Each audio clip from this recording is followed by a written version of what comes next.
ನಾನು ಈ ಮನೆಗೆ ದಿನ ಬರೋದಕ್ಕೆ ಕಾರಣ ಈ ತುಂಬು ಕುಟುಂಬ. ಅಣ್ಣ ಅಪ್ಪ ಅಮ್ಮ ಅಂತ ಬೆಳೆದ ನನಗೆ ಇಲ್ಲಿ ಬಂದಾಗ ಮನೆ ತುಂಬ ಜನ, ತಾತ ಅಜ್ಜಿ ಚಿಕ್ಕಪ್ಪ ಚಿಕ್ಕಮ್ಮ ಅಕ್ಕ ತಂಗಿ ಇವರುಗಳ ಪ್ರೀತಿನ ಅನುಭವಿಸಿದೆ.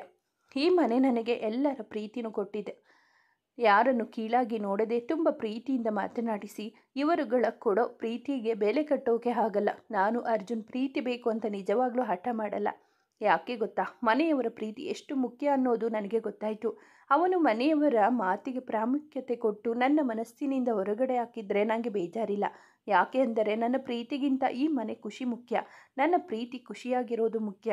ನಾನು ಎಲ್ಲೇ ಇದ್ದರೂ ಈ ಮನೆಯ ಒಳ್ಳೆಯದಾಗಲಿ ಅಂತ ಕೇಳಿಕೊಳ್ತೀನಿ. ನೀನು ಈ ಮನೆಯವಳು ಅಂತ ನಾನು ನಿನಗೆ ಈ ಮಾತುಗಳನ್ನು ಹೇಳ್ತಾ ಇಲ್ಲ. ನನ್ನ ಮನದಾಳದ ಮಾತುಗಳು. ಈ ಮನೆಯವರನ್ನು ನೋಡಿ ಕಲಿತ ಪಾಠ ಅಂದರೆ ಅದು ಪ್ರೀತಿ. ಹಾಗೆ ಶ್ರುತಿ ಈ ಮನೆ ಸೊಸೆ ಆದರೂ ನಾನು ಖುಷಿಯಿಂದ ಅವಳಿಗೆ ಒಳ್ಳೆಯದಾಗಲಿ ಅಂತ ಹಾರೈಸುತ್ತೀನಿ. ನನ್ನ ಅರ್ಜುನ್ ಮೇಲೆ ನನಗೆ ಅನುಮಾನ ಇಲ್ಲ. ನಾನು ಸಾಯೋ ತನಕ ಅರ್ಜುನ್ ಪ್ರೀತಿ ಮಾಡ್ತೀನಿ. ಅವನ ಮೇಲೆ ನಾನು ಇಟ್ಟಿರುವ ನಂಬಿಕೆ. ಪ್ರೀತಿನ ನಾನು ಬರೀ ಮಾತುಗಳಲ್ಲಿ ಹೇಳೋಕೆ ಆಗಲ್ಲ ಎಂದಳು ಧಾತ್ರಿ. ಖುಷಿಯಾಗ್ತಾ ಇದೆ ನಿನ್ನ ಮಾತುಗಳನ್ನು ಕೇಳಿ. ನೀನು ನಮ್ಮಗಳ ಮೇಲೆ ಇಟ್ಟಿರೋ ಪ್ರೀತಿ ಏನು ಅಂತ ನನಗೆ ಗೊತ್ತಾಯಿತು. ಅರ್ಜುನ್ ಅದೆಷ್ಟು ಕೋಪ ಗಂಭೀರತನ ತೋರಿಸಿದ್ರು ಅವನ ಮನಸ್ಸು ಅಪರಂಜಿ. ಹಾಗೆ ನಿನ್ನ ಮನಸ್ಸು ಕೂಡ ಅಪರಂಜಿನೇ. ನೀನು ಈ ಮನೆಗೆ ತಕ್ಕ ಸೊಸೆ, ಅರ್ಜುನ್ಗೆ ತಕ್ಕ ಹೆಂಡತಿ. ಈ ಮನೆಗೆ ನೀನು ಅರ್ಜುನ್ ಕೈ ಹಿಡಿದು ಬಂದರೆ ನಮ್ಮ ಮನೆಗಳನ್ನು ಒಂದು ಮಾಡುವುದರಲ್ಲಿ ಸಂಶಯ ಇಲ್ಲ. ನಿನ್ನ ಪ್ರೀತಿ ಸೋಲಲ್ಲ. ನಿನ್ನ ಪ್ರೀತಿನೇ ನಿನ್ನ ಕೈ ಹಿಡಿಯುತ್ತೆ ಎಂದು ಹೇಳಿ ಧಾತ್ರಿಯನ್ನು ಅಪ್ಪಿ ಹಿಡಿದು ಕೆನ್ನೆಗೆ ಮುತ್ತು ಕೊಟ್ಟಳು. ಇವರಿಬ್ಬರ ಮಾತುಗಳನ್ನು ಮರೆಯಲ್ಲಿ ನಿಂತು ಇನ್ನಿಬ್ಬರು ಅಚ್ಚರಿಯಿಂದ ಕೇಳಿಸಿಕೊಳ್ಳುತ್ತಿದ್ದರು. ಧಾತ್ರಿಯ ಮನೆಯಲ್ಲಿ ಹೊಸ ಮನೆಯ ಪೂಜೆ ಮಾಡಬೇಕು ಎಂದು ನಿರ್ಧರಿಸಿದ್ದರು. ಪೂಜೆ ತಯಾರಿ ತುಂಬ ಜೋರಾಗಿ ನಡೆಯುತ್ತಿತ್ತು. ಧಾತ್ರಿ ಹಠ ಮಾಡಿ ಮನೆಯವರನ್ನೆಲ್ಲ ಕರೆದುಕೊಂಡು ರಾಯರ ಹಟ್ಟಿಗೆ ಬಂದಳು. ಸಮರ್ಥ್ ಮತ್ತು ಸತೀಶ್ ಕೂಡ ಅವರ ಜೊತೆ ಬಂದಿದ್ದರು. ಸಂಜೆ ಸಮಯ ಆಗಿದ್ದರಿಂದ ಮನೆಯವರೆಲ್ಲ ಹಾಲ್ನಲ್ಲಿ ಕೂತು ಮಾತನಾಡುತ್ತಿದ್ದರು. ಮನೆಗೆ ಬಂದವರನ್ನು ಪ್ರೀತಿಯಿಂದ ಸ್ವಾಗತಿಸಿದರು ಎಲ್ಲರೂ.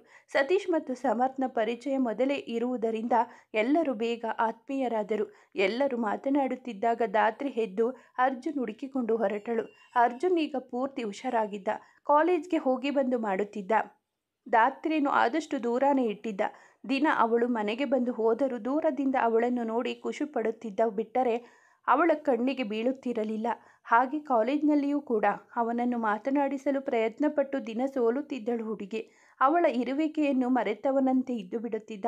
ಅರ್ಜುನ್ ಈ ನಡೆ ಧಾತ್ರಿಗೆ ಬೇಸರ ತರಿಸಿದರೂ ತನ್ನನ್ನು ತಾನು ಸಮಾಧಾನಿಸಿಕೊಂಡು ಖುಷಿಯಾಗಿರುವ ದಾರಿಯನ್ನು ಕಂಡುಕೊಂಡಿದ್ದಳು. ಏನೇ ಆದರೂ ಅವನಿಗೆ ಕಾಟ ಕೊಡುವುದನ್ನು ಮಾತ್ರ ಬಿಟ್ಟಿರಲಿಲ್ಲ. ಹೇಗೆ ಅಂತೀರಾ? ಅವನ ನಂಬರ್ಗೆ ದಿನ ಮೆಸೇಜ್ ಮಾಡಿ ಅವನನ್ನು ಕಾಡಿಸುತ್ತಾ ಇದ್ದಳು. ಅವನು ಯಾವುದಕ್ಕೂ ಪ್ರತಿಕ್ರಿಯಿಸದೇ ಇದ್ದರೂ ಅವಳು ರಚ್ಚೆ ಹಿಡಿದಂತೆ ಪ್ರೀತಿ ಮಾಡುವ ಪರಿಗೆ ಅವನಲ್ಲಿ ಅವಳ ಮೇಲೆ ಇರುವ ಪ್ರೀತಿ ಹೆಚ್ಚಾಗುತ್ತಿತ್ತು. ಸಂಜೆ ಸಮಯ ಕೆಂಪಾದ ಆಕಾಶ ನೋಡುತ್ತಾ ನಿಂತಿದ್ದ ಅರ್ಜುನ್ ತನ್ನದೇ ಆದ ಯೋಚನಾ ಲಹರಿಯಲ್ಲಿ ಮುಳುಗಿದ್ದವನಿಗೆ ಕೆಳಗಡೆ ಧಾತ್ರಿ ಮನೆಯವರು ಬಂದಿರೋ ವಿಷಯ ಗೊತ್ತಿರಲಿಲ್ಲ. ಅವನ ರೂಮ್ ಒಕ್ಕವಳಿಗೆ ಅವನನ್ನು ಕಾಡಿಸುವ ತುಂಟ ಆಲೋಚನೆ ತಲೆಗೆ ಬಂದಿತ್ತು. ಆಕಾಶ ನೋಡುತ್ತಾ ಮೈಮರೆತವನನ್ನು ಮರೆಯಲ್ಲಿ ತಾನು ನಿಂತು ಅವನನ್ನು ನೋಡಿದಳು. ಏನೇ ಚಿನಕುರುಳಿ, ಬಾಗಿಲ ಸಂದಿಯಲ್ಲಿ ಯಾಕೆ ಅಡಗಿರೋದು? ನೀನು ಬಂದಿರುವುದು ನನಗೆ ಗೊತ್ತಾಯಿತು, ಬಾ ಹೊರಗಡೆ ಎಂದು ಅವಳನ್ನು ಕರೆದ. ಹೇಗೆ ಸಾಧ್ಯ ಇದು? ನಾನು ಗೆಜ್ಜೆ ಕೂಡ ಹಾಕಿಲ್ಲ ನೋಡು. ನಾನು ನಿನ್ನ ಎದುರಿಸಬೇಕು ಅಂತ ಅಂದ್ಕೊಂಡಿದ್ದೆ ಎಂದು ಮುಖ ಚಿಕ್ಕದು ಮಾಡಿ ಹೇಳಿದವಳನ್ನು ಬಾಚಿದಪ್ಪಿ ಹಿಡಿದುಕೊಂಡು ಮುದ್ದಾಡಬೇಕೆನಿಸಿತು ಅರ್ಜುನ್ಗೆ. ಹಾಗೆ ಅವಳನ್ನೇ ನೋಡುತ್ತಾ, ಹೋ, ನೀನು ಹೆದರಿಸಿಬಿಟ್ರೆ ನಾನು ಹೆದರಿಕೊಂಡು ಬಿಡ್ತೀನಿ ಅಂತ ಹೇಗೆ ಅಂದ್ಕೊಂಡೆ ಚಿನಕುರುಳಿ ಎಂದು ಹುಬ್ಬು ಆರಿಸುತ್ತಾ ಕೇಳಿದವನನ್ನು ಹಾಗೆ ನೋಡುತ್ತಾ, ಈ ಚಿನಕುರುಳಿ ಯಾರು ಅರ್ಜುನ್ ಎಂದಳು. ಅದು ನೀನೇ ಕಣೆ ಮುದ್ದು. ನನ್ನ ಮುದ್ದು ಮೇಲೆ ಮುದ್ದು ಜಾಸ್ತಿ ಆದಾಗ ನಾನು ಮನಸ್ಸಲ್ಲಿ ನಿನಗೆ ಇಟ್ಟಿರೋ ಹೆಸರುಗಳು ಬಾಯಿ ತಪ್ಪಿ ಕರೆದು ಬಿಡ್ತೀನಿ ಎಂದು ಮನದಲ್ಲಿ ಯೋಚಿಸುತ್ತಿರುವವನನ್ನು ಅಲುಗಾಡಿಸಿ ಎಚ್ಚರಿಸಿದಳು ಧಾತ್ರಿ. ಎಲ್ಲಿ ಕಳೆದು ಹೋದೆ? ಅದು ನನಗೆ ಇಟ್ಟಿರೋ ಹೆಸರಾಗಿದ್ದರೂ ನೀನು ಅದನ್ನು ನನಗೆ ಹೇಳಲ್ಲ ಅಂತ ಗೊತ್ತು. ಬೇರೆ ಯಾರದೋ ಹೆಸರು ಹೇಳಿ ನನ್ನ ಹೊಟ್ಟೆ ಉರಿಸಬೇಡಿ. ಬಿಡು, ಪರವಾಗಿಲ್ಲ. ಸಂಡೇ ನಮ್ಮ ಮನೆಯಲ್ಲಿ ಹೊಸ ಮನೆ ಪೂಜೆ ಇದೆ.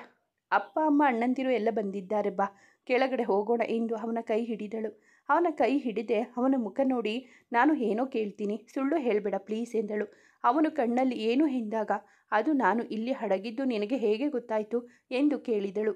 ಅವಳ ಮುಖ ನೋಡುತ್ತಾ ಅದು ಎಂದು ಅವನು ತಡವರಿಸುತ್ತಾ ಇರುವಾಗ, ಪರವಾಗಿಲ್ಲ ಬಿಡು, ಒತ್ತಾಯ ಮಾಡಲ್ಲ ನಾನು. ನೀನು ಕಷ್ಟಪಡುವುದನ್ನು ನನಗೆ ನೋಡೋಕ್ಕೆ ಆಗ್ತಾ ಇಲ್ಲ. ಅದೆಷ್ಟು ದಿನದಿಂದ ನಿನ್ನ ಜೊತೆ ಮಾತನಾಡಬೇಕು, ನಿನ್ನನ್ನು ನೋಡಬೇಕು ಅಂತ ನಾನು ನಿನಗಾಗಿ ಕಾಯ್ತಾ ಇದ್ದರೆ ನೀನು ನನ್ನ ಕಣ್ಣು ತಪ್ಪಿಸಿ ಓಡಾಡ್ತಾ ಇದ್ದೀಯಲ್ವಾ? ಯಾಕೋ ಹೀಗೆ ನನ್ನ ಭಾವನೆಗಳಿಗೆ ಬೆಲೆಯೇ ಇಲ್ಲ ಅನ್ನೋ ಥರ ಇರ್ತೀಯ? ಹಾಗಾದರೆ ನಿನ್ನ ಮನದಲ್ಲಿ ನನಗೆ ಚೂರು ಜಾಗ ಇಲ್ವಾ? ಒಂದು ಬೆಸ್ಟ್ ಫ್ರೆಂಡ್ ಆಗಿ ಬಿಡು, ಪರವಾಗಿಲ್ಲ. ನಿನ್ನ ಬಳಿ ಯಾವುದಕ್ಕೂ ಉತ್ತರ ಇಲ್ಲ ಅಂತ ನನಗೆ ಗೊತ್ತಾಯಿತು. ಹೋಗು ಕೆಳಗಡೆ ಎಂದು ಹೇಳಿ ಅವನ ಕೈ ಬಿಟ್ಟು ಹೊರಟವಳ ಕೈ ಹಿಡಿದು ತನ್ನೆಡೆಗೆ ಎಳೆದುಕೊಂಡಿದ್ದ.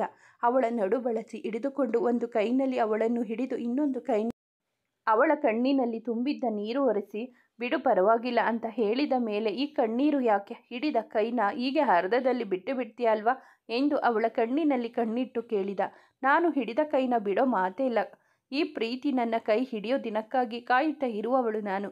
ಜೀವ ಇರುವವರೆಗೂ ಕಾಯ್ತೀನಿ. ದಯವಿಟ್ಟು ನನ್ನ ಕನಸನ್ನು ಸಾಕಾರಗೊಳಿಸು ಎಂದು ಹೇಳಿ ಅವನಿಂದ ಬಿಡಿಸಿಕೊಂಡು ಓಡಿದಳು.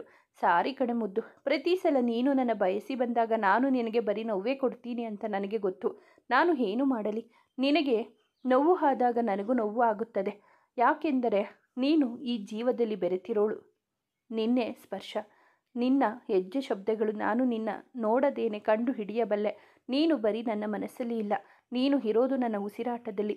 ಉಸಿರಲ್ಲಿ ಬೆರೆತು ಹೋಗಿರೋ ಈ ನಿನ್ನ ಸ್ಪರ್ಶ ಹೆಜ್ಜೆ ಗುರುತನ್ನು ನಾನು ಸತ್ತರೂ ಅಳಿಸೋಕೆ ಆಗಲ್ಲ ಕಡೆ ಚಿನಕುರುಳಿ. ನಿನ್ನ ಪ್ರೀತಿನ ನಾನು ಅದೆಷ್ಟು ಆನಂದಿಸಿ ಅನುಭವಿಸ್ತೀನಿ ಅನ್ನೋ ಅಂದಾಜು ಕೂಡ ನಿನಗೆ ಇಲ್ಲ ಕಣೆ. ಇಷ್ಟು ಹುಚ್ಚನಂತೆ ಪ್ರೀತಿ ಮಾಡೋ ನಾನು ಬೇರೆಯವರ ಜೊತೆ ನನ್ನ ಬದುಕನ್ನು ಕಲ್ಪನೆ ಮಾಡಿಕೊಳ್ಳುವುದಕ್ಕೂ ಆಗ್ತಾ ಇಲ್ಲ ನನಗೆ. ಅದು ಹೇಗೆ ನಾನು ನಿನ್ನ ಬಿಟ್ಟು ಬೇರೆಯವರ ಜೊತೆ ಬದುಕ್ತೀನಿ ಅಂತ ಹೇಳ್ತೀನಿ ದೇವರಾಣೆ ಗೊತ್ತಿಲ್ಲ ಚಿನುಮರಿ. ಇನ್ನು ಕನಸುಗಳು, ನಿನ್ನ ಕನಸುಗಳು ನನ್ನದು ಕೂಡ. ಇಬ್ಬರ ಕನಸು ನನಸಾಗೋದು ನಮ್ಮ ಕನಸಿನ ಮಾತೆ ಸರಿ ಎಂದು ಅಂದುಕೊಳ್ಳುತ್ತಾ ಕಣ್ಣಲ್ಲಿ ತುಂಬಿದ್ದ ನೀರನ್ನು ಒರೆಸಿಕೊಂಡು ಕೆಳಗಡೆ ಎಲ್ಲರೂ ಇರುವಲ್ಲಿಗೆ ಬಂದಿದ್ದ. ಬೇಸರಿಸಿಕೊಂಡು ಸುಮ್ಮನೆ ಗುಬ್ಬಿ ಮರಿಯಂತೆ ಕೂತಿದ್ದಳು ಧಾತ್ರಿ. ಅವಳ ಕಡೆ ನೋಡುವ ಸಹವಾಸ ಮಾಡಲಿಲ್ಲ ಅರ್ಜುನ್. ಅವನಿಗೂ ಒಂಥರ ಕಸಿವಿಸಿಯಾದರೂ ತಡೆದುಕೊಂಡು ಸುಮ್ಮನೆ ಕೂತಿದ್ದ. ಹೆಂಗಸರೆಲ್ಲ ಬಂಗಾರ ಸೀರೆ ಎಂದು ತಮ್ಮದೇ ಮಾತುಕತೆಯಲ್ಲಿ ತೊಡಗಿದ್ದರೆ ಗಂಡಸರು ರಾಜಕೀಯ ಬಿಸಿನೆಸ್ ಎಂದು ತಮ್ಮದೇ ಆದ ಸಂಭಾಷಣೆಯಲ್ಲಿ ಇದ್ದರು. ಅರ್ಜುನ್ ಮನಸ್ಸು ಅವಳನ್ನು ಅಪ್ಪಿ ಸಮಾಧಾನ ಮಾಡು ಎಂದು ಹೇಳುತ್ತಿದ್ದರೂ ತನ್ನನ್ನು ತಾನೇ ಕಟ್ಟಿ ಹಾಕಿಕೊಂಡು ಸುಮ್ಮನೆ ಕೂತಿದ್ದ. ಅವಳ ಕಣ್ಣಲ್ಲಿ ನೀರು ತುಂಬಿರೋದನ್ನು ಗಮನಿಸಿದ ಅವಳ ಅಣ್ಣ ಅವಳ ಪಕ್ಕ ಬಂದು ಕೂತ. ಅವಳ ಕೈ ಹಿಡಿದು ಸಮಾಧಾನಿಸುತ್ತಾ ಅವಳನ್ನು ರೇಗಿಸಿ ನಗಿಸುವಲ್ಲಿ ಯಶಸ್ಸು ಕಂಡಿದ್ದ ಸಮರ್ಥ್. ಅವಳ ಮುಖದಲ್ಲಿ ನಗು ಕಂಡಾಗ ಅರ್ಜುನ್ ಕೂಡ ಪೂರ್ಣ ಮನಸ್ಸಿನಿಂದ ಮಾತನಾಡತೊಡಗಿದ್ದ. ಅವಳ ನಗು ಅವನ ಮುಖದಲ್ಲಿ ನಗು ಅರಳಿಸಿತ್ತು. ಸತೀಶ್ ಜೊತೆ ಸಪರೇಟಾಗಿ ಮಾತನಾಡಬೇಕು ಎಂದು ಹೇಳಿ ಅವನನ್ನು ಮೇಲಿನ ರೂಮ್ಗೆ ಕರೆದುಕೊಂಡು ಹೊರಟನು ಅರ್ಜುನ್. ಅವರನ್ನು ಹಿಂಬಾಲಿಸಿ ಹೊರಟಳು ಧಾತ್ರಿ. ಎಂದು ಅರ್ಜುನ್ ಕೇಳಿದಾಗ ಅವಳು ನನ್ನ ಬಾಲ, ನಿಮಗೆ ಗೊತ್ತಿಲ್ಲ ಅಲ್ವಾ ಅರ್ಜುನ್ ಎಂದು ಅವಳನ್ನು ರೇಗಿಸಿದ್ದ ಸತೀಶ್.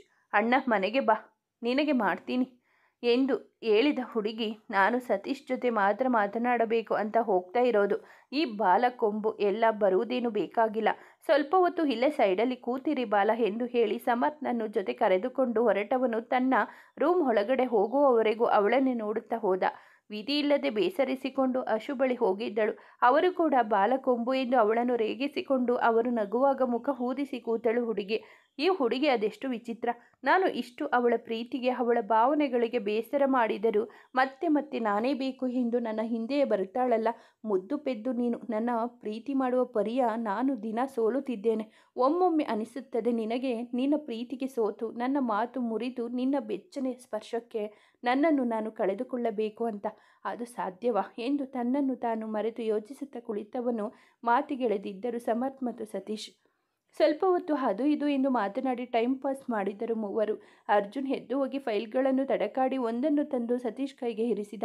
ಅದನ್ನು ತೆಗೆದುಕೊಂಡು ಒಂದೊಂದೇ ಪುಟಗಳನ್ನು ನೋಡುವಾಗಲೂ ಅವನ ಮುಖ ಗಂಭೀರವಾಗುತ್ತಿತ್ತು. ಏನೊಂದು ಅರ್ಥವಾಗದೆ ಕೂತಿದ್ದ ಸಮರ್ಥ್. ಅರ್ಜುನ್ ಕೂಡ ತುಂಬ ಕೋಪಿಸಿಕೊಂಡವರಂತೆ ಕೂತವನು. ಅವನು ಫೈಲ್ ನೋಡಿ ಮುಚ್ಚಿದಾಗ ಮಾತು ಶುರು ಮಾಡಿದ್ದ. ನೋಡಿ ಸತೀಶ್, ನಾನು ಕಷ್ಟಪಟ್ಟು ನನ್ನ ಸ್ಟಡಿಯಿಂದ ಕಲೆ ಹಾಕಿದ ದಾಖಲೆಗಳು ಇವು. ನಿಮ್ಮ ಅಧಿಕಾರದಿಂದ ಇಂಥವರಿಗೆ ಶಿಕ್ಷೆ ಕೊಡುವ ಜವಾಬ್ದಾರಿ ಈಗ ನಿಮ್ಮ ಮೇಲಿದೆ. ಇವರನ್ನು ಹಾಗೂ ಇವರುಗಳ ಪ್ರಾಜೆಕ್ಟ್ಗಳನ್ನು ನಂಬಿ ಆಹಾರ ಸೇವಿಸುವವರ ಕತೆ ಏನಾಗಬೇಕು? ಇಷ್ಟು ಕೆಮಿಕಲ್ ತುಂಬಿರುವ ಪ್ರಾಡಕ್ಟ್ಗಳು ಜೀವಕ್ಕೆ ಆರೋಗ್ಯಕ್ಕೆ ತುಂಬ ಹಾನಿಕಾರ. ಅವರ ಟಾರ್ಗೆಟ್ ಏನಿದ್ದರೂ ಮಕ್ಕಳು. ಅವರುಗಳ ಆರೋಗ್ಯಕ್ಕೆ ಬೆಲೆ ಇಲ್ವಾ ಹಾಗಾದರೆ ಎಂದು ಮುಖ ಕೆಂಪಗಾಗಿಸಿಕೊಂಡು ನುಡಿದಿದ್ದ ಅರ್ಜುನ್. ಅವನನ್ನು ಸಮಾಧಾನಿಸಿದ ಸತೀಶ್, ಥ್ಯಾಂಕ್ಸ್ ಅರ್ಜುನ್. ನಾನು ಈ ಕೇಸ್ ಮೇಲೆ ಇಲ್ಲಿಗೆ ಬಂದಿದ್ದು ಹೀಗೊಂದು ತಿಂಗಳ ಹಿಂದೆ ಒಂದು ಅನಾಥಾಶ್ರಮದಲ್ಲಿ 100ಕ್ಕೂ ಹೆಚ್ಚು ಮಕ್ಕಳು ವಿಚಿತ್ರವಾದ ರೋಗಕ್ಕೆ ತುತ್ತಾಗಿದ್ದಾರೆ.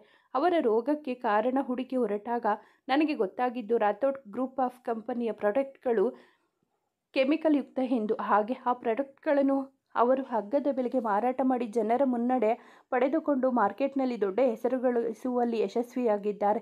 ಚಿಕ್ಕ ಚಿಕ್ಕ ಮಕ್ಕಳಿಗೆ ಅವರು ಬಳಸಿದ ಕೆಮಿಕಲ್ ಬೇಗ ಪರಿಣಾಮ ಬೀರುತ್ತೆ. ಅದರಿಂದ ಅವರುಗಳ ವಿಚಿತ್ರವಾದ ರೋಗಕ್ಕೆ ತುತ್ತಾಗುತ್ತಾರೆ. ಕೈಕಾಲುಗಳ ಸ್ವಾಧೀನ ಕಳೆದುಕೊಳ್ಳುವುದರ ಜೊತೆ ಬುದ್ಧಿ ಕೂಡ ನಿಧಾನಕ್ಕೆ ಮಂದವಾಗುತ್ತಾ ಬರುತ್ತೆ. ಅಷ್ಟೊಂದು ವಿಷಕಾರಿ. ಇದನ್ನು ನಾನು ಅಲ್ಲಿಗೆ ಬಿಡದೆ ಅನಾಥಾಶ್ರಮ ನಡೆಸುವವರ ಬಳಿ ಹೋಗಿ ಕಂಪ್ಲೇಂಟ್ ಮಾಡಿ ಎಂದು ಕೇಳಿಕೊಂಡಾಗ ಮೊದಲು ಒಪ್ಪಿದರು. ಆದರೆ ಅವರಿಗೆ ಹಣ ಕೊಟ್ಟು ಅನಾಥಾಶ್ರಮದವರ ಬಾಯನ್ನು ಮುಚ್ಚಿಸಿಬಿಟ್ಟರು.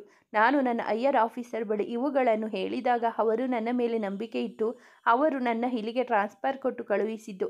ಹೇಗೆ ಎಲ್ಲಿಂದ ಶುರು ಮಾಡುವುದು ಹೀಗೆ ಎಂದು ತಿಳಿಯದೆ ಹುಲ್ಲುಗಡ್ಡೆಗಾಗಿ ಒದ್ದಾಡುತ್ತಿದ್ದವನಿಗೆ ಮೃಷ್ಟಾನ್ನವನ್ನೇ ನೀಡಿದ್ದೀರಾ ನೀವು. ಈ ಕೇಸ್ ನನ್ನ ಹೆಸರು ಕೊಡುತ್ತೆ ಅಂತ ನಾನು ಇದಕ್ಕೆ ಕೈ ಹಾಕಿಲ್ಲ. ನಾನು ಒಬ್ಬ ಅನಾಥನಾಗಿ ಅಷ್ಟೊಂದು ಅನಾಥ ಮಕ್ಕಳು ತಮ್ಮ ಬದುಕನ್ನು ಕಳೆದುಕೊಂಡಾಗ ಮನಸ್ಸಿಗೆ ತುಂಬ ಘಾಸಿಯಾಗುತ್ತದೆ ಎಂದು ಕಣ್ಣಲ್ಲಿ ತುಂಬಿದ್ದ ನೀರನ್ನು ಒರೆಸಿಕೊಂಡನು ಸತೀಶ್. ಭೂಪತಿ ರಾಥೋಡ್ ಗ್ರೂಪ್ನ ಓನರ್. ಅವನೊಬ್ಬ ಹಣ ಅಂತಸ್ತು ಎಂದು ದುರಂಕಾರವನ್ನೇ ತುಂಬಿಕೊಂಡಿರುವ ವ್ಯಕ್ತಿ. ಹಣಕ್ಕಾಗಿ ಯಾರನ್ನ ಬೇಕಾದರೂ ಕೆಟ್ಟದಾಗಿ ನಡೆಸಿಕೊಳ್ಳಬಲ್ಲ. ಯಾರ ಜೀವನವೂ ಅವನಿಗೆ ಲೆಕ್ಕವೇ ಇಲ್ಲ. ಅವರು ನಮ್ಮ ಕಂಪನಿಗೆ ಶತ್ರು ಅಂತ ಅಲ್ಲ. ನಾನು ಇದಕ್ಕೆ ಇಂಟ್ರೆಸ್ಟ್ ತೋರಿಸಿದ್ದು ಎಷ್ಟೋ ಬಡವರು ಕಷ್ಟಪಟ್ಟು ದುಡಿಯೋದೇ ಒಂದು ತುತ್ತು ಅನ್ನಕ್ಕಾಗಿ. ಆದರೆ ಈ ಮನುಷ್ಯ ಅವರುಗಳ ತಿನ್ನೋ ಆಹಾರವನ್ನೇ ವಿಷವಾಗಿಸಿದ್ದಾನೆ. ಅಂಥವರಿಗೆ ಸರಿಯಾದ ಶಿಕ್ಷೆ ಆಗಲೇಬೇಕು. ನಾನು ನಾಳೆ ಬಂದು ಕಂಪ್ಲೇಂಟ್ ಕೊಡ್ತೀನಿ. ಎಷ್ಟೇ ಕಷ್ಟ ಬಂದರೂ ಹೆದರಬೇಡಿ, ನಾವೆಲ್ಲ ನಿಮ್ಮ ಜೊತೆ ಇರುತ್ತೇವೆ. ಹಾಗೆ ಇನ್ನೊಂದು ಬೇಡಿಕೆ ಇದೆ ನಿಮ್ಮಲ್ಲಿ. ನಾನು ಈ ಕೇಸ್ನಲ್ಲಿ ನಿಮ್ಮ ಜೊತೆ ಇದ್ದು ನಿಮ್ಮ ವರ್ಕ್ಗೆ ಹೆಲ್ಪ್ ಮಾಡ್ತೀನಿ ಎಂದನು ಅರ್ಜುನ್. ಥ್ಯಾಂಕ್ಸ್ ಅರ್ಜುನ್ ಎಂದು ಅಪ್ಪಿಕೊಂಡನು ಸತೀಶ್. ಹಾಗೆ ನಂದು ಒಂದು ಮಾತಿದೆ. ನಾನು ಕೂಡ ನಿಮ್ಮಿಬ್ಬರ ಜೊತೆ ಈ ವರ್ಕ್ಗೆ ಹೆಲ್ಪ್ ಮಾಡ್ತೀನಿ. ಹಾಗೆ ಈ ಹೋಗಿ ಬನ್ನಿ ಎಲ್ಲ ಬೇಡ ಆಯ್ತಾ. ಇವತ್ತಿಂದ ನಾವುಗಳು ಫ್ರೆಂಡ್ಸ್ ಎಂದು ಅವರಿಬ್ಬರನ್ನು ಅಪ್ಪಿಕೊಂಡರು ಸಮರ್ಥ. ನಿಮ್ಮ ಅಪ್ಪಿಕೋ ಚಳುವಳಿ ಮುಗಿದರೆ ಊಟಕ್ಕೆ ಬನ್ನಿ ಎಂದು ರೇಗಿಸಿದರು ಅಶು ಮತ್ತು ದಾತ್ರಿಯ ಕುಟುಂಬ ಅಲ್ಲೇ ಊಟ ಮಾಡಿಕೊಂಡು ಎಲ್ಲರನ್ನೂ ಮನೆಯ ಪೂಜೆಗೆ ಕರೆದು ತಮ್ಮ ಮನೆ ಕಡೆ ಮುಖ ಮಾಡಿದರು. ರಾಘವೇಂದ್ರರ ಪೂರ್ತಿ ಕುಟುಂಬ ದಾತ್ರಿಯ ಮನೆಗೆ ಇಂದಿನ ದಿನವೇ ಬಂದಿತ್ತು. ಅಲ್ಲಲ್ಲಿ ಮಕ್ಕಳು ಆಟ ಆಡುತ್ತಿದ್ದರೆ ಹೆಂಗಸರು ತಮ್ಮದೇ ಮಾತುಕತೆ ಜೊತೆಗೆ ಕೆಲಸದಲ್ಲಿ ಇದ್ದರೆ ಗಂಡಸರೆಲ್ಲ ಒಂದು ಕಡೆ ಕೂತು ಪಟಂಗ ಹೊಡೆಯುವುದರಲ್ಲಿ ಬ್ಯುಸಿ. ಅರ್ಜುನ್ ಕುಟುಂಬವನ್ನು ಪ್ರೀತಿಯಿಂದ ಸ್ವಾಗತಿಸಿದರು ಎಲ್ಲರೂ. ಅರ್ಜುನ್ ಕಣ್ಣು ತನ್ನ ಮನದೊಡೆತಿಗಾಗಿ ಹುಡುಕಾಡುತ್ತಿತ್ತು. ಎಷ್ಟೇ ಆಸೆಗಣ್ಣಿನಿಂದ ಹುಡುಕಾಡಿದರೂ ದಾತ್ರಿ ಕಾಣಿಸಿಗಲಿಲ್ಲ ಅವನಿಗೆ. ಅವರವರ ಕೆಲಸದಲ್ಲಿ ಅವರವರು ಬ್ಯುಸಿ. ಆದರೆ ಅಶು, ಅನು, ಶ್ರುತಿ ಮತ್ತು ಅರ್ಜುನ್ನನ್ನು ಸಮರ್ಥ್ ಮತ್ತು ಸತೀಶ್ ಹೊಸ ಮನೆಯನ್ನು ತೋರಿಸಲು ಕರೆದುಕೊಂಡು ಹೋದರು. ಒಂದೊಂದೇ ಮಹಡಿಯನ್ನು ತೋರಿಸುತ್ತಾ ಟೆರೆಸ್ಗೆ ಹೋದಾಗ ಸ್ವರ್ಗವೇ ಧರೆಗಿಳಿದಂತೆ ತಯಾರಾಗುತ್ತಿತ್ತು ಮನೆಯ terrace. Dhatri pink and green combination ಇರುವ ಸೀರೆಯ ಮೇಲೆ ಬಂಗಾರದ ಎಳೆಯ ಸೀರೆ ಹುಟ್ಟು ಒಂದಷ್ಟು ಮಕ್ಕಳನ್ನು ಜೊತೆ ಮಾಡಿಕೊಂಡು ತಯಾರಿಯಲ್ಲಿ ತೊಡಗಿದ್ದಳು. ಮಕ್ಕಳೆಲ್ಲ ಅಕ್ಕ ಅಕ್ಕ ಎಂದು ಹೇಳುತ್ತಾ ಅವಳು ಹೇಳಿದ ಕೆಲಸವನ್ನು ಒಪ್ಪವಾಗಿ ಮಾಡುತ್ತಿದ್ದರು. ಅವಳು ಚಂದವಾಗಿ ಡೆಕೋರೇಷನ್ ಮಾಡಿರುವುದನ್ನು ನೋಡಿ ಅವರೆಲ್ಲ ನಿಂತು ನೋಡುತ್ತಿದ್ದರು. ಅವರೆಲ್ಲರನ್ನು ನೋಡಿದ ದಾತ್ರಿ ಎಲ್ಲರನ್ನು ಮಾತನಾಡಿಸಿ, ಅಣ್ಣ ನಾವೆಲ್ಲ ರೆಡಿ, ಎಲ್ಲರಿಗೂ ಬರೋಕೆ ಹೇಳು ಎಂದು ಹೇಳಿ ಅಲ್ಲೇ ಪಕ್ಕದಲ್ಲಿರುವ ರೂಮ್ ಹೊಕ್ಕಳು. ವೀಣೆಯ ಜೊತೆ ಹೊರಗಡೆ ಬಂದು ವೀಣೆ ಹಿಡಿದು ಕೆಳಗಡೆ ಕೂತಳು.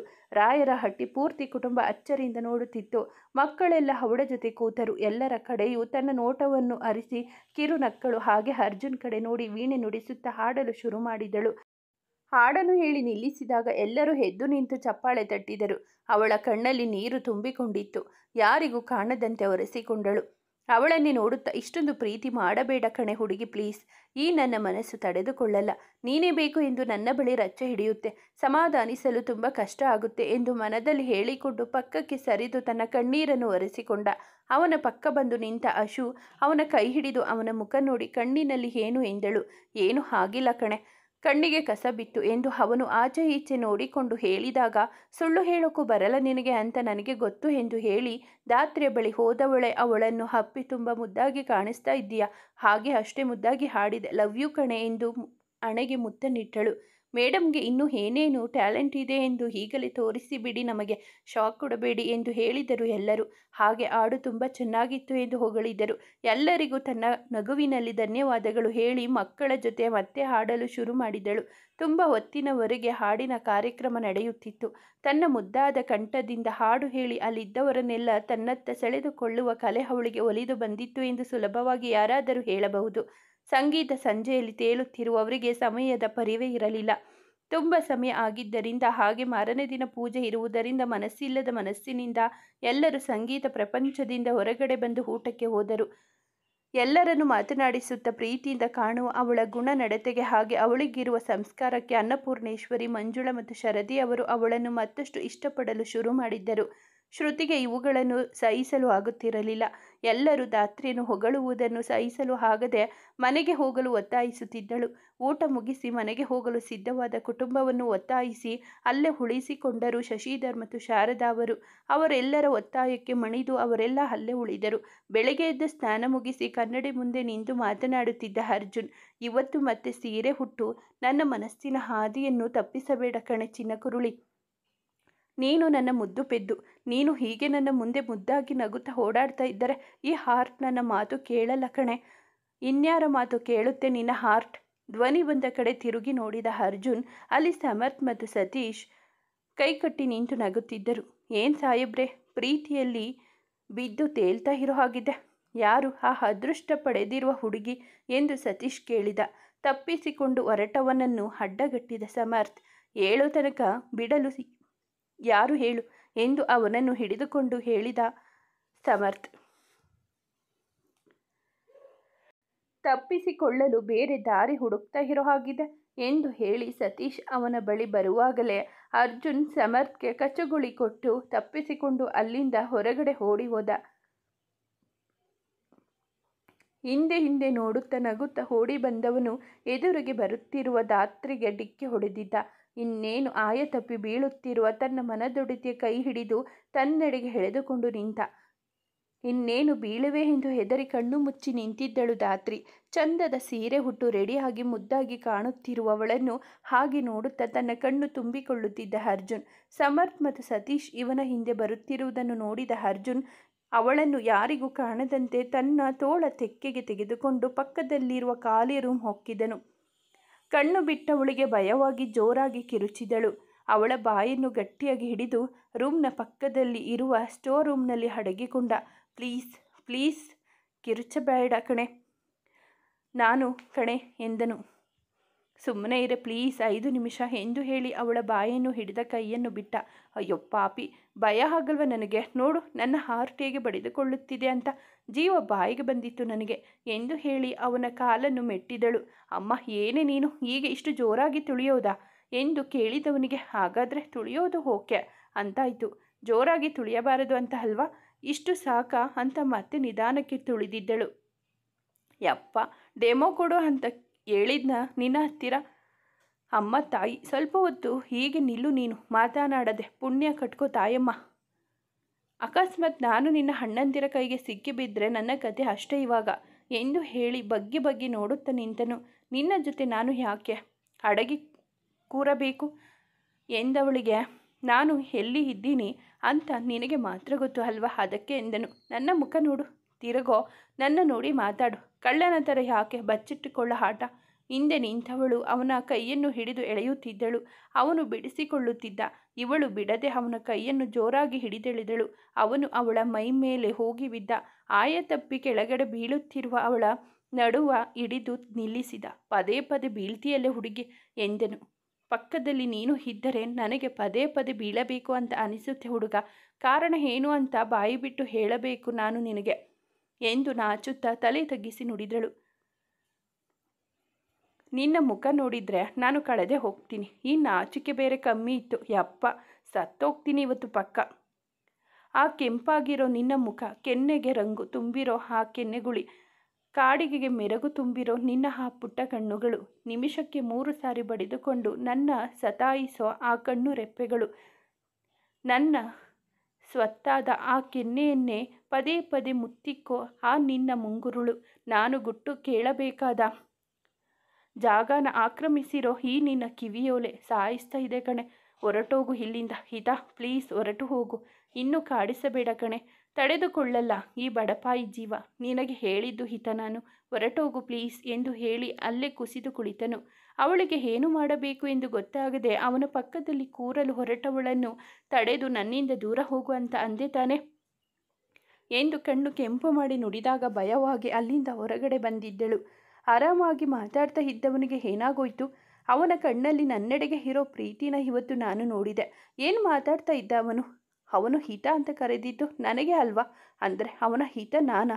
ಓ ಮೈ ಗಾಡ್, ಅವನು ಕೂಡ ನನ್ನ ಪ್ರೀತಿ ಮಾಡ್ತಾ ಇದ್ದಾನ? ನಾನು ಅವನಿಗೆ ಕಾಡಿಸ್ತಾ ಇದ್ದೀನಿ ಅಂತ ಅಂದ. ತಡೆದುಕೊಳ್ಳಲು ಈ ಜೀವ ಅಂದರೆ ಏನು ಅರ್ಥ? ನಾನೇ ತಪ್ಪಾಗಿ ತಿಳಿತಾ ಇದ್ದೀನಾ? ನಿಜವಾಗಿಯೂ ಅವನು ನನ್ನ ಪ್ರೀತಿ ಮಾಡ್ತಾ ಇದ್ದಾನ? ಅವನ ಹಿತ ನಾನೇನಾ? ನನಗೆ ಏನೂ ಗೊತ್ತಾಗ್ತಾ ಇಲ್ಲ. ನಿನ್ನ ಮನಸ್ಸನ್ನು ಅರ್ಥ ಮಾಡಿಕೊಳ್ಳಲು ನಾನು ಸೋಲುತ್ತಾ ಇರುವೆನಾ? ನನ್ನ ಪ್ರೀತಿ ನನಗೆ ಉಸಿರು ಗಟ್ಟಿಸುತ್ತಿದ್ಯಾ ಎಂದು ಕಣ್ಣಲ್ಲಿ ನೀರು ತುಂಬಿಕೊಂಡು ಸುಮ್ಮನೆ ನಿಂತಿರುವವಳನ್ನು ಎಚ್ಚರಿಸಿದ್ದರು ಸಮರ್ಥ್ ಮತ್ತು ಸತೀಶ್. ಯಾಕೆ ಇಲ್ಲಿ ನಿಂತೆ ಗೊಂಬೆ? ಕೆಳಗಡೆ ಹೋಗು, ಪೂಜೆ ಮಾಡುತ್ತಿದ್ದಾರೆ ಎಂದನು ಸತೀಶ್. ಅವಳು ಹೊರಟಳು. ನಿಲ್ಲು ಗೊಂಬೆ, ಕಣ್ಣಲ್ಲಿ ನೀರು ಯಾಕೆ? ಏನಾಯಿತು ನಿನಗೆ? ನಿನ್ನಲ್ಲಿ ಚಿಕ್ಕ ಪುಟ್ಟ ಬದಲಾವಣೆ ಆದರೆ ನಾನು ಕಂಡು ಹಿಡಿಯಬಲ್ಲೆ. ಆದರೆ ಈಗ ನೀನು ತುಂಬ ಬದಲಾಗಿದ್ದೀಯಾ. ಈ ಅಣ್ಣನ ಹತ್ರ ಏನೋ ಮುಚ್ಚಿಟ್ಟಿದೀಯಾ ಅಂತ ಅನಿಸ್ತಾ ಇದೆ ನನಗೆ. ನಿನ್ನ ಅಣ್ಣ ನಿನಗೆ ಇಷ್ಟೊಂದು ದೂರ ಆಗಿದ್ದು ಯಾವಾಗ? ಚಿಕ್ಕ ಪುಟ್ಟ ವಿಷಯವನ್ನು ಹಂಚಿಕೊಳ್ಳುತ್ತಿದ್ದೆ ನನ್ನಲ್ಲಿ. ಈಗ ನೀನು ಮನಸ್ಸಲ್ಲಿ ಏನೋ ಇಟ್ಟುಕೊಂಡು ಒಬ್ಬಳೇ ಕೊರಗುತ್ತಾ ಇದ್ದೀಯಾ ಅಲ್ವಾ? ಯಾಕೆ? ಏನಾಗಿದೆ ನಿನಗೆ? ಏನೇ ಸಮಸ್ಯೆ ಇದ್ದರೂ ಈ ಅಣ್ಣ ನಿನಗಾಗಿ ಯಾವಾಗಲೂ ನಿನ್ನ ಜೊತೆ ಇರ್ತಾನೆ ಗೊಂಬೆ. ಹೋಗು, ಎಂಜಾಯ್ ಮಾಡು ಎಂದನು ಸಮರ್ಥ್. ನಮ್ಮ ಆಸೆ ಕನಸು ಈ ಪುಟ್ಟ ಮನೆ.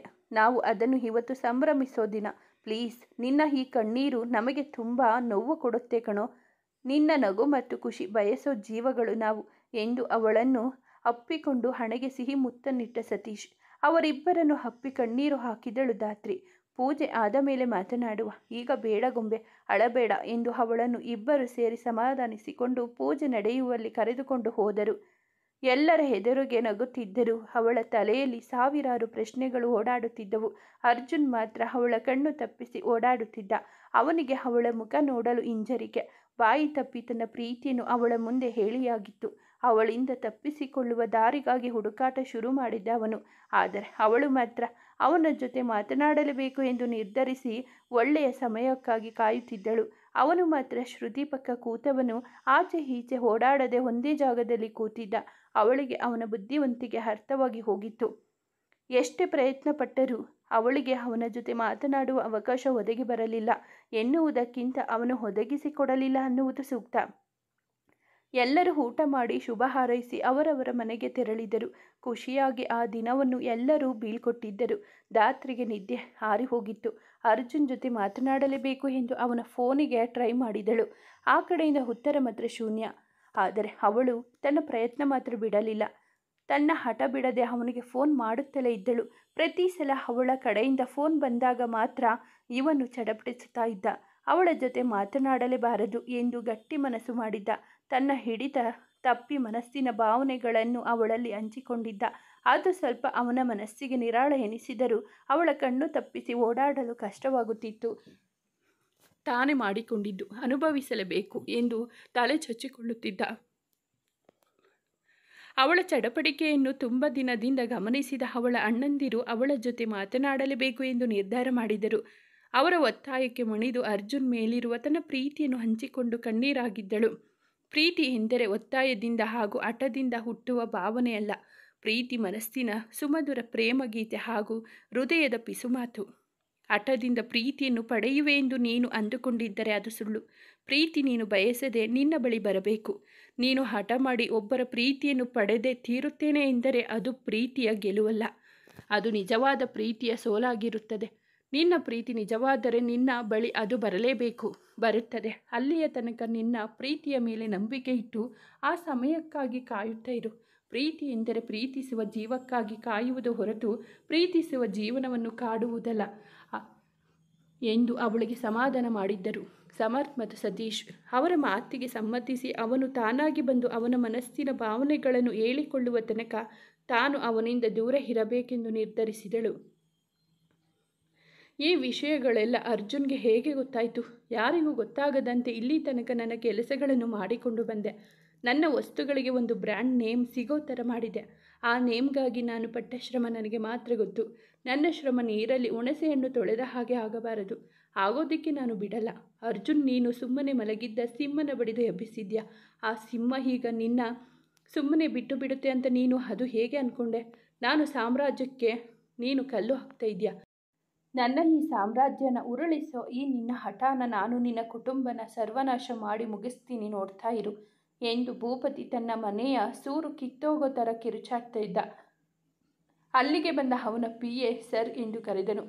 ಲೋಕೇಶ್, ನನಗೆ ಈಗ ಮಾತಾಡೋ ಮೂಡಿಲ್ಲ, ಆಮೇಲೆ ಬಾ ಎಂದು ಭೂಪತಿ ಹೇಳಿದಾಗ, ನಮಗೆ ಈಗ ಸಮಯ ಇಲ್ಲ ಸರ್. ಈಗ ಅಪಾಯಿಂಟ್ ಆಗಿರೋ ಪೊಲೀಸ್ ಆಫೀಸರ್ ಸತೀಶ್ ಅಂತ, ಅವನು ತುಂಬ ಸ್ಟ್ರಿಕ್ಟ್ ಆ್ಯಂಡ್ ದುಡ್ಡಿಗೆ ತನ್ನನ್ನು ತಾನು ಮಾರಿಕೊಳ್ಳೋ ವ್ಯಕ್ತಿ ಅಲ್ಲ ಅಂತ ಅಂದರು ಸರ್.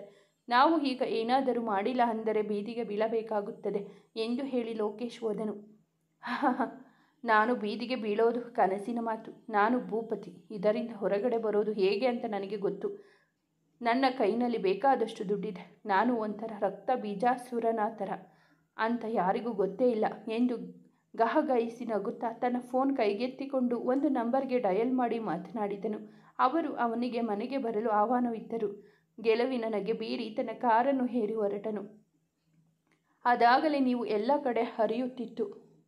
ರಾಥೋಡ್ ಗ್ರೂಪ್ ಆಫ್ ಕಂಪನಿಯ ಪ್ರಾಡಕ್ಟ್ಗಳು ಬ್ಯಾನ್ ಆಗಿದ್ದವು. ಪ್ರಾಡಕ್ಟ್ಗಳು ವಿಷಪೂರಿತ ಎಂದು ಸಾಬೀತಾಗಿತ್ತು. ಅವನ ಕಂಪನಿಗಳು ಮುಚ್ಚಲ್ಪಟ್ಟಿತು. ಅರ್ಜುನ್ ಕೊಟ್ಟ ಸಾಕ್ಷಿ ಆಧಾರಗಳಿಂದ ಅವನೊಬ್ಬ ಕ್ರಿಮಿನಲ್ ಎಂದು ಗೊತ್ತಾಗಿತ್ತು. ನ್ಯೂಸ್ ಮೀಡಿಯಾಗಳಿಗೆ ಅವನು ಆಹಾರವಾಗಿದ್ದ. ಅವರಿಗೆ ಉತ್ತರಿಸಲು ಆಗದೆ ಬಚ್ಚಿಟ್ಟುಕೊಳ್ಳುವ ಪರಿಸ್ಥಿತಿ ಅವನದಾಗಿತ್ತು. ಹೇ ಸತೀಶ್, ನಾನು ಅರ್ಜುನ್. ಭೂಪತಿ ಯಾವುದೇ ಕಾರಣಕ್ಕೂ ತಪ್ಪಿಸಿಕೊಳ್ಳಬಾರದು. ಅವನು ಏನು ಮಾಡೋಕ್ಕೂ ಏಸಲ್ಲ. ಅವನು ಇದರಿಂದ ಹೊರಗೆ ಬರೋ ದಾರಿಗಾಗಿ ಹುಡುಕಾಟ ಮಾಡ್ತಾ ಇರ್ತಾನೆ. ಅವನಿಗೆ ಯಾವ ದಾರಿಯೂ ಸಿಗದೇ ಇರೋ ಥರ ಲಾಕ್ ಮಾಡು. ಹಾಗೆ ಅವನಿಗೆ ನಾನೇ ಕಂಪ್ಲೇಂಟ್ ಕೊಟ್ಟಿರೋ ವಿಚಾರ ಗೊತ್ತಾಗಿರುತ್ತೆ. ನೀನು ಅವನ ಬಗ್ಗೆ ತುಂಬ ಹುಷಾರಾಗಿರು ಸತೀಶ್. ಹಾಯ್ ಅರ್ಜುನ್, ಏನು ತಲೆ ಕೆಡಿಸಿಕೊಳ್ಳಬೇಡ. ನಿನಗೆ ನಾನೇ ಫೋನ್ ಮಾಡೋಣ ಅಂತ ಅಂದುಕೊಂಡಿದ್ದೆ ಕಣೋ. ನಿನಗೊಂದು ಸರ್ಪ್ರೈಸ್ ಇದೆ. ಈಗ ಬ್ಯುಸಿ ಇದ್ದೀನಿ ನಾನು, ಆಯಿತಾ? ಬಾಯ್ ಅರ್ಜುನ್ ಎಂದು ಹೇಳಿದನು. ಅರ್ಜುನ್ಗೆ ಮಾತನಾಡಲು ಅವಕಾಶ ಕೊಡದೆ ಫೋನ್ ಇಟ್ಟನು ಸತೀಶ್. ಬೇಗ ಈ ಕೇಸ್ ಮುಗಿಸಬೇಕು ಅಂತ ಅಂದ್ಕೊಂಡಿದ್ದೀನಿ ಅರ್ಜುನ್. ಮುಗಿಸ್ತೀನಿ ಕೂಡ. ಅವನಿಗೆ ತಪ್ಪಿಸಿಕೊಳ್ಳೋಕೆ ದಾರಿನ ನಾನು ಕೊಡಲ್ಲ ಎಂದು ಹೇಳಿ ಅರೆಸ್ಟ್ ವಾರೆಂಟ್ ಹಿಡಿದುಕೊಂಡು ಒಂದಷ್ಟು ಜನ ಪಿಸಿಗಳೊಟ್ಟಿಗೆ ಭೂಪತಿ ಮನೆಗೆ ಹೊರಟನು ಸತೀಶ್. ತನ್ನ ಕಾರ್ ತೆಗೆದುಕೊಂಡು ಭೂಪತಿ ಬಂದು ಇಳಿದಿದ್ದು ಮುಖ್ಯಮಂತ್ರಿಗಳ ಮನೆಯಲ್ಲಿ. ಗೆಲುವಿನ ನಗೆ ಹೊತ್ತು ಬಂದವನನ್ನು ಸ್ವಾಗತಿಸಿದ್ದು ಮುಖ್ಯಮಂತ್ರಿಗಳ ಕೋಪದ ಮುಖ. ನಿನ್ನನ್ನು ನೀನು ಏನು ಅಂತ ಅಂದ್ಕೊಂಡಿದ್ದೀಯಾ? ನನ್ನ ಪರ್ಮಿಷನ್ ಇಲ್ಲದೆ ನೀನು ಇಷ್ಟು ದೊಡ್ಡ ಕೆಲಸಕ್ಕೆ ಕೈ ಹಾಕಿದ್ದು ಯಾಕೆ? ನೀನು ತಪ್ಪು ಮಾಡಿದೆ. ನಾನು ಈ ಕೆಲಸ ಮಾಡಬೇಡ ಅಂತ ಹೇಳಿದ್ದೆ ಅಲ್ವಾ? ನೋಡು ಈಗ ಏನಾಗಿದೆ ಅಂತ. ಏನು ಮುಖ್ಯಮಂತ್ರಿಗಳೇ, ನನಗೆ ಏಕವಚನದಿಂದ ಕರೆಯುವಷ್ಟು ಅಹಂ ಬಂತ? ನನ್ನ ಹಣದಿಂದ ನೀನು ಇವತ್ತು ಮುಖ್ಯಮಂತ್ರಿ ಕುರ್ಚಿಯಲ್ಲಿ ಕೂತಿದ್ದು ಅನ್ನೋದು ನೆನಪಿರಲಿ. ಈ ಭೂಪತಿ ಮನಸ್ಸು ಮಾಡಿದರೆ ನಿನ್ನ ಈಗಲೇ ಈ ಕುರ್ಚಿಯಿಂದ ಕೆಳಗೆ ಇಳಿಸುತ್ತಾನೆ, ನೋಡ್ತಾ ಇರು. ಸಾಕು ಸುಮ್ಮನಿರಯ್ಯ. ನಿನ್ನ ಸಾಮ್ರಾಜ್ಯನೇ ಮೊದಲು ಉಳಿಸಿಕೊ, ಆಮೇಲೆ ನನ್ನ ಕುರ್ಚಿ ಸುದ್ದಿಗೆ ಬರುವಂತೆ. ನೀನು ಮಾಡಿರೋ ಕೆಲಸದಿಂದ ನೀನು ಈಗ ಬೀದಿಗೆ ಬರೋ ಹಂತದಲ್ಲಿ ಇದ್ದೀಯಾ ಅಂತ ಏನು? ನಿನ್ನ ಎಲ್ಲ ಕಂಪನಿಗಳು ಮುಚ್ಚಿದೆ. ನಿನ್ನ ಬ್ರ್ಯಾಂಡ್ ನೇಮ್ ಹೆಸರು ಇಲ್ಲದಂತೆ ಹೋಗಿದೆ. ನೀನು ಈಗ ನನ್ನ ಸಹಾಯ ಕೇಳಿಕೊಂಡು ಇಲ್ಲಿಗೆ ಬಂದಿದ್ದರೆ ನೀನು ಇಲ್ಲಿಂದ ಹೋಗಬಹುದು. ನಿನ್ನ ಕಾಪಾಡೋ ಕೈ ನನ್ನದಲ್ಲ. ನೀನು ಅಂದುಕೊಂಡ ಹಾಗೆ ಇನ್ನೂ ಏನೂ ಆಗಲ್ಲ ಭೂಪತಿ ಸರ್. ಇನ್ನು 24 ಗಂಟೆಯಲ್ಲಿ ನೀನು ಜೈಲಿನಲ್ಲಿ ಇರ್ತೀಯ. ಬೇಕಾದರೆ ಲೆಕ್ಕ ಹಿಡ್ಕೊ. ನನಗೆ ನನ್ನ ಕುರ್ಚಿ ಮುಖ್ಯ ಭೂಪತಿ. ನಿನ್ನ ಶಿಷ್ಯನಾಗಿ ನಿನ್ನಿಂದ ಕಲಿತ ಪಾಠ ಇದು. ಸ್ವಾರ್ಥ, ನನ್ನ ಕುರ್ಚಿ ಅನ್ನೋ ಸ್ವಾರ್ಥ. ನನ್ನ ಕುರ್ಚಿ ಉಳಿಬೇಕು ಅಂದರೆ ನೀನು ಒಳಗಡೆ ಇರಬೇಕು ಭೂಪತಿ. ನಿನ್ನ ಸಾಮ್ರಾಜ್ಯದ ನಾನೇ ಸುಟ್ಟು ಭಸ್ಮ ಮಾಡ್ತೀನಿ. ನಮಸ್ಕಾರ ಸರ್, ಹೋಗಿ ಬನ್ನಿ. ನಿಮ್ಮನ್ನು ನಾನು ಜೈಲಿನಲ್ಲೇ ಬಂದು ಭೇಟಿ ಮಾಡ್ತೀನಿ. ಬಿಡಿಸಿಕೊಂಡು ಬರಲು ಬರಲ್ಲ. ಸುಮ್ಮನೆ ಕಷ್ಟ ಸುಖ ವಿಚಾರಿಸಲು ಬರುವೆ, ಆಯ್ತಾ ಸರ್? ತಾವು ಇನ್ನು ಹೊರಡಬಹುದು. ನಮ್ಮ ಮನೆ ಬಾಗಿಲು ಆ ಕಡೆ ಇದೆ ಭೂಪತಿ ಸರ್ ಎಂದು ಕೈ ಮಾಡಿ ತೋರಿಸಿದರು. ಭೂಪತಿ ಬಂದ ದಾರಿಗೆ ಸುಂಕವಿಲ್ಲ ಎನ್ನುವಂತೆ ತನ್ನ ಕಾರನ್ನು ಏರಿ ಮನೆಗೆ ಹೊರಟ. ಮನೆಗೆ ಬಂದವನೇ ಫ್ರಿಡ್ಜ್ ಬಾಗಿಲನ್ನು ತೆಗೆದು ಅಲ್ಲಿದ್ದ ಬಾಟಲ್ ಎತ್ತಿಕೊಂಡು ಗಟ್ಟಗಟ್ಟನೆ ಕುಡಿದ. ಅವನನ್ನು ಆ ಪರಿಸ್ಥಿತಿಯಲ್ಲಿ ನೋಡಿದ ಶಶಾಂಕ್, ಡ್ಯಾಡ್, ನೀವು ಏನು ಮಾಡ್ತಾ ಇದ್ದೀರಾ? ನೀವು ಹೀಗೆ ಕುಡಿತಾ ಇದ್ರೆ ಏನು ಮಾಡೋಕ್ಕೂ ಆಗಲ್ಲ ಡ್ಯಾಡ್. ಈ ಭೂಪತಿ ಇಷ್ಟು ಬೇಗ ಸೋಲು ಒಪ್ಪಿಕೊಳ್ಳಬಾರದು. ನೀವು ಯಾರು ಡ್ಯಾಡ್? ಇದರಿಂದ ಹೇಗಾದರೂ ಹೊರಗಡೆ ಬಂದು ಅವರನ್ನೆಲ್ಲ ನೋಡಿಕೊಳ್ಳೋಣ ಡ್ಯಾಡ್. ಸಮಾಧಾನ ಮಾಡಿಕೊಳ್ಳಿ. ಶಶಾಂಕ್, ನನ್ನ ಮಗನೇ, ನಾನು ಸೋತು ಹೋದೆ ಕಣೋ. ಮುಖ್ಯಮಂತ್ರಿ ನನ್ನ ಹಣದಿಂದ ನನ್ನ ಬಲದಿಂದ ಇವತ್ತು ಆ ಪೊಸಿಷನ್ನಲ್ಲಿ ಕೂತಿದ್ದಾನೆ ಅನ್ನೋದು ಮರೆತು ನನ್ನನ್ನೇ ಅವಮಾನ ಮಾಡಿ ನನ್ನ ಜೈಲಿಗೆ ಹಾಕಿಸ್ತೀನಿ ಅಂತ ಹೇಳ್ತಾನೆ. ಅದೆಷ್ಟು ಕೊಬ್ಬು ಇರಬೇಡ ಅವನಿಗೆ ಎಂದು ಹೇಳುತ್ತಾ ಇರುವಾಗ ಮುಖ್ಯಮಂತ್ರಿಗಳು ಸರಿಯಾಗಿ ಹೇಳಿದ್ದಾರೆ ಭೂಪತಿ ಸರ್ ಎಂದು ಹೇಳುತ್ತಾ ಒಂದಷ್ಟು ಜನ ಪೊಲೀಸ್ ಜೊತೆಗೆ ಮನೆ ಒಳಗಡೆ ಬಂದನು ಸತೀಶ್. ಅವರು ಹೇಳಿದ್ದು 24 ಗಂಟೆ ಅಂತ ಅಲ್ವಾ ಭೂಪತಿ? ಆದರೆ ಅಷ್ಟೆಲ್ಲ ಹೊತ್ತು ಬೇಡವೇ ಬೇಡ ನಮಗೆ. ನಿಮಗಾಗಿ ನಮ್ಮ ಜೈಲು ಕಾಯ್ತಾ ಇದೆ. ಸ್ಪೆಷಲ್ ಟ್ರೀಟ್ಮೆಂಟ್ಗಳು ನಿಮ್ಮನ್ನು ಸ್ವಾಗತ ಮಾಡಲು ಬಯಸುತ್ತಾ ಇದೆ ಸರ್ ಎಂದನು ಸತೀಶ್. ಭೂಪತಿಗೆ ಮೈಯೆಲ್ಲ ಬೆವರಲು ಶುರುವಾಯಿತು. ಇಷ್ಟೊತ್ತು ಕೂಗಾಡುತ್ತಾ ಕಿರುಚಾಡುತ್ತಿದ್ದ ಭೂಪತಿ ಗಂಟಲು ಇಲ್ಲದ ರೀತಿ ಸುಮ್ಮನೆ ನಿಂತುಬಿಟ್ಟ. ಶಶಾಂಕ್ ಮಾತನಾಡಿದರೂ ಏನು ಉಪಯೋಗ ಆಗಲೇ ಇಲ್ಲ. ಎಲ್ಲ ಸಾಕ್ಷಿಗಳು ಭೂಪತಿ ವಿರುದ್ಧವಾಗಿ ಇರುವುದರಿಂದ ಅವನನ್ನು ಪೊಲೀಸರು ಅರೆಸ್ಟ್ ಮಾಡಿ ಸ್ಟೇಷನ್ಗೆ ಕರೆದುಕೊಂಡು ಹೋದರು. ಹಣ, ಪ್ರತಿಷ್ಠೆ ಎಂದು ಬೇರೆಯವರ ಭಾವನೆಗಳಿಗೆ ಬೆಲೆ ಕೊಡದೆ ಹಾರಾಡಿದ ವ್ಯಕ್ತಿ ಇಂದು ಹೆಸರು ಇಲ್ಲದಂತೆ ಜೈಲು ಪಾಲಾಗಿದ್ದ. ಭೂಪತಿ ಜೈಲು ಪಾಲಾಗಿದ್ದು ಎಷ್ಟೋ ಕುಟುಂಬಕ್ಕೆ ಖುಷಿ ತಂದುಕೊಟ್ಟಿತ್ತು. ನ್ಯೂಸ್ನಲ್ಲಿ ಬರುತ್ತಿದ್ದಂತೆ ಎಲ್ಲರೂ ಖುಷಿಪಟ್ಟುಕೊಂಡಿದ್ದರು. ಅರ್ಜುನ್ ಬುದ್ಧಿವಂತಿಕೆ ಮತ್ತು ಸತೀಶ್ ಅಧಿಕಾರದಿಂದ ಎಷ್ಟು ಅಪರಾಧಗಳನ್ನು ಮಾಡಿ ಹಣದಿಂದ ಮೆರೆಯುತ್ತಿದ್ದ ವ್ಯಕ್ತಿಗೆ ಸರಿಯಾದ ಶಿಕ್ಷೆ ಆಯಿತು. ಮುಂದುವರಿಯುವುದು. ಸ್ನೇಹಿತರೆ, ಈ ಕಥೆ ನಿಮಗೆ ಇಷ್ಟವಾಗಿದ್ದರೆ ದಯವಿಟ್ಟು ಒಂದು ಲೈಕ್ ಮಾಡಿ, ನಮ್ಮ ಚಾನಲನ್ನು ಸಬ್ಸ್ಕ್ರೈಬ್ ಆಗಿ, ಪಕ್ಕದಲ್ಲಿರುವ ಬೆಲ್ ಬಟನ್ ಕ್ಲಿಕ್ ಮಾಡಿ, ನಿಮ್ಮ ಫ್ರೆಂಡ್ಸ್ ಆ್ಯಂಡ್ ಫ್ಯಾಮಿಲಿಗೆ ಈ ಕಥೆಯನ್ನು ಶೇರ್ ಮಾಡಿ. ನಿಮ್ಮ ಅನಿಸಿಕೆ ಅಭಿಪ್ರಾಯವನ್ನು ಕಾಮೆಂಟಲ್ಲಿ ತಿಳಿಸಿ. ಕಥೆಯನ್ನು ಕೇಳಿದ್ದಕ್ಕಾಗಿ ಧನ್ಯವಾದಗಳು.